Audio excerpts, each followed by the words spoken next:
Hi, I'm Tom Johnson, publisher of Stew News.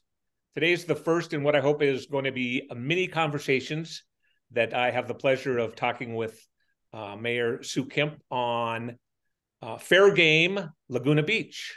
Sue, Mayor, it's good to see you. Good to see you, Tom. I'm excited about this new production effort we're going to be taking on. Yeah, it's another thing to your busy week. Had a couple of council meetings. Council meetings have a tendency too, for you that are so committed to being a part of them, to sometimes go late into the evening. That's I'm, right. I'm, I'm glad to see you up and smiling. Yeah, well, they're long meetings, and it's kind of hard to unwind at night when you get home at 11 or 11:30, and it kind of hurts you the next day a bit. But take a nap, you can recover. So last earlier this week, last Tuesday, a lot of things on the agenda. It was a meeting that lasted late into the night. Couple of things that I just kind of wanted to touch on. One was, I remember you talking about a First Amendment right that was happening in town, where there was some discomfort one day when you were out at a restaurant, and all of a sudden you noticed somebody was videotaping you, and you and I talked about it, and you had some advice. Why don't you share that advice? Right. So Saturday, I was having lunch at Sapphire, sitting outside, and there were about five people with multiple cameras on camera sticks with bandanas kind of around the lower half of their face, and they were filming, just standing there filming people eating. And this has been happening also with businesses in town where they're filming outside the businesses, and I think what the idea is to try to provoke people or try to get the police down there. But if you see this happening, kind of the best thing to do is just ignore them. I didn't pay any attention to them. I saw them. It can be a little bit unnerving. So, if you happen to come across this situation, just go about your business. Don't engage. It's all fine. This is something where it seems like they're trying to get a reaction out of people, and Mhm. the best thing people can do is kind of just continue on with what they're doing, and the people will move on. Correct? That's absolutely right. Okay.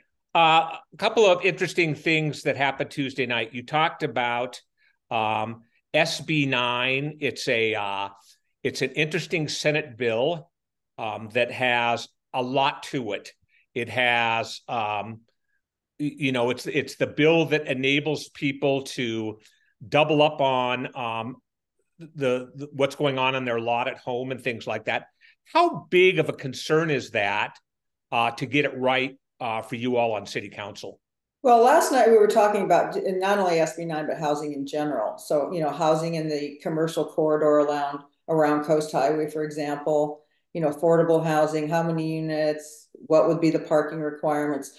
The idea with housing is that because we have a RENA number, we're by the HCD of 394 units, and we have to plan for those. And so that's kind of the genesis of all this. There's SB 9 kind of thrown in the mix, but really the genesis of this is our RENA numbers that we have to meet, by 2029. And aside from that, we do want to create more housing in town because we have a lot of people that work here, can't live here, went off to college and would like to come home, can't live here.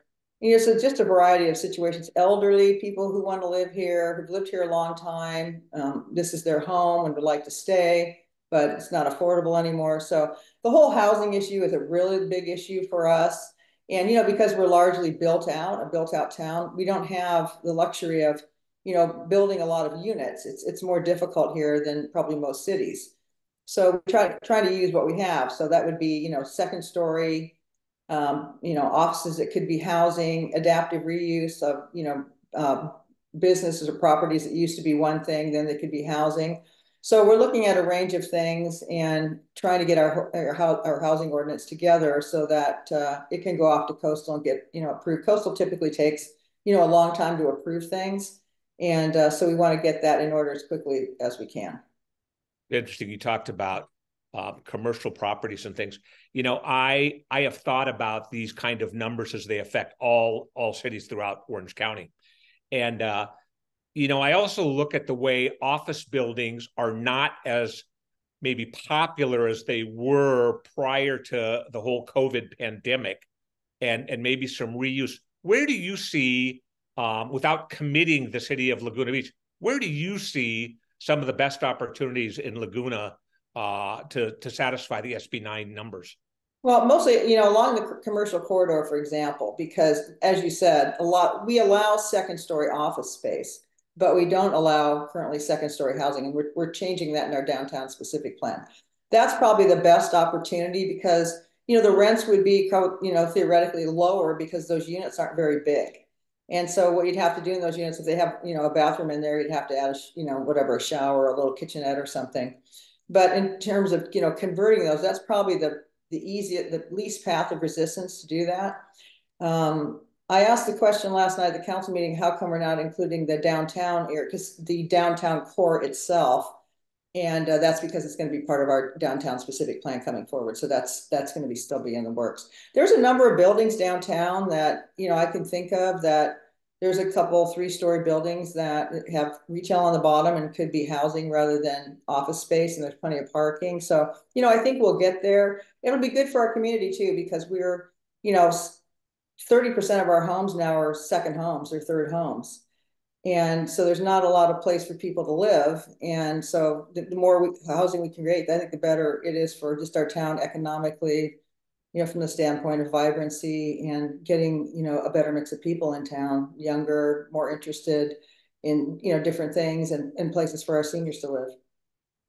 It's interesting, and the whole housing element plan and the whole discussion on that, it's interesting because people have, such a feeling of self when they buy a home and they want that home to go up in price and things like that. I mean, we all do. But then you have a bill put through at the state level that wants you to have more housing there, and the whole overall plan is to try to have some more affordable housing and things like that, which doesn't necessarily play into the old thing of, prices increasing and things. How do you juggle those balls and worry about getting the low income housing, but still answering to the people that, are looking to make money off their investments in their houses? Yeah, so that's the trick, right? That's the crux, one of the cruxes of the problem. It's really hard. So the question is, would we allow, building owners or developers to put in, more units? Like I think we talked about 7, and then a percentage of those would have to be affordable. Because, if you have a line in the sand where, you have to have so many units to be affordable, developers will probably say, I'm not going to hit that number. If I have to have, if I have 4 units and one has to be affordable, maybe I'll just put 3 in. So that's the trick, right? So we got to figure out what the right number is and try to make it work somehow. And we'll see how it plays out. We have a good Housing and Human Services Committee. We have very talented people on that committee. We have a very talented staff people working on that. So, I think we'll get there. It's just a matter of time. Things take a long time around here, as you know. Right. And then what kind of return does the state demand on the progress towards doing these things? Because in the meeting on Tuesday, I thought it was interesting when the discussion came about the term of developing some of these projects out to have this additional residential, right. And it was, a couple of years to get it together, and then to turn the plans into Coastal Commission, and then right. Get the approval process and things like that. Is the state demanding any type of progress on this or regular updates? Yeah, I don't know what the update plan is or the time frame. I don't know that off the top of my head, but you noticed last night Joe Hanauer asked the question, like, could I do parallel processing while we're waiting for right. Coastal Commission approval? Because, when you do things serially, it takes forever. So we were talking about, like if he wanted to add a couple units on top of his, he's got a demonstration project on top of the laundromat on Coast Highway. Could he go ahead and get that whole thing processed and have it ready to go to Coastal? And what the city attorney smartly said is we might be able to create some kind of urgency ordinance to help move that along. Right. Okay. You just mentioned somebody, city attorney, relatively new to her position in town. Right. She was very active Tuesday night in a lot of different issues that came up and everything like that. How do you think? What's your evaluation so far of the segue to introducing a new city attorney to town? Yeah, so that's Megan Garibaldi from BB&K.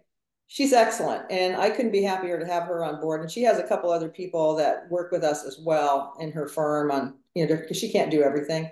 We have a lot of things. For a small city, we got a lot of things going on. So she's excellent.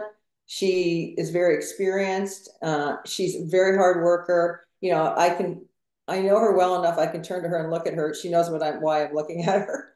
And sometimes I'll give her the look like this one's yours, particularly when we had the Zoom bombing the other night where I was running the meeting and she would intercede, at the appropriate time with the appropriate language. So she's excellent. I love working with her. She's got a good creative mind. And she when she makes a determination, you can pretty much bank on it. Right. Well, I was going to let you bring up Zoom bombing before I introduced it, but where are we with that? We didn't have it at the meetings this week. Where do you see Zoom returning, or does it return to Laguna Beach meetings? Well, we're not having it this week, obviously, but we're going to have to talk about that as a council because, when we got Zoom bombed, a couple of weeks ago, first of all, it was very unsettling for the community. People didn't know what it was. I wasn't aware of it when it was happening.